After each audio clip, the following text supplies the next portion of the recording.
Hello guys, welcome biggity big yeah to another video. So today's essay is called The Midas Touch of Wealth, and you'll see why shortly. Without further ado, millionaires like to pretend that they live such careless, reckless lives with their cash, but when you think about it, everything they do is a smart money move. You see, if he buys that supercar or that watch or that wine, he's not just buying regular shelf versions of them. He's buying the stuff that is so rare and exclusive that as soon as he buys it, it appreciates in value. You see, that limited edition orange Bugatti is one of only 5 in the world. So of course, if he buys it for 3 million, then another millionaire would be willing to pay 4 million for it, because the other 4 have been bought out by people who aren't willing to sell them, and Bugatti isn't willing to make any more. That was the point. They made it so limited edition so that they could charge prohibitively expensive prices for it. Duh. So there's a certain point of wealth that once you reach it, you cannot lose money. Even if you, if you sincerely tried, you could lose all your money. But like, once you reach a certain level of wealth and income, everything you buy just brings you back money. It may not be as much, but you are never just losing money with any transaction, any purchase that you make. You are either gaining back the money that you spent, or a portion of it, or something worth that money, like some kind of benefit, exclusive perk offer that the company is giving, because they know that, man, this client, we gotta make sure we bring this motherfucker back.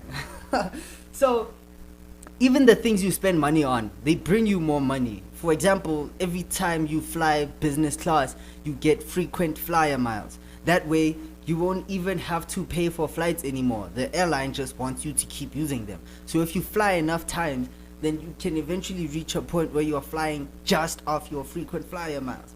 And in most places, most establishments, if you're rich, or once you're rich, if you spend money, the establishment finds a way to give you that money back, because your goodwill means more to them than the money. They understand that your goodwill will eventually lead to even more money than this transaction that you would have made this one time. See, they know that if you save 16,000 rands for this airplane flight this time, then you will be more keen to buy their special upsells, which go for over 50,000 rand. You know what I'm saying? And even banks do this. They give a lot of special perks to their wealthiest customers, so much so that the customer is basically being paid to bank with them. You see, those 60 rands, those 40 rands that they charge you every month as the account management fee or whatever, like, it is a lot. Let's not, but for whatever. They take those 60s and 40s from their poorer customers, and those little pools of money, they go towards providing extra benefits for their wealthier customers, so that those wealthier customers keep coming back. See, even though they make a bulk of, or a majority of their money, so that point where any money that you spend brings you back money or more value than the money was worth, that is what I would call the Midas touch of wealth. Everything you touch turns gold unintentionally, because now you've reached such a level of income and wealth that it's difficult to lose money.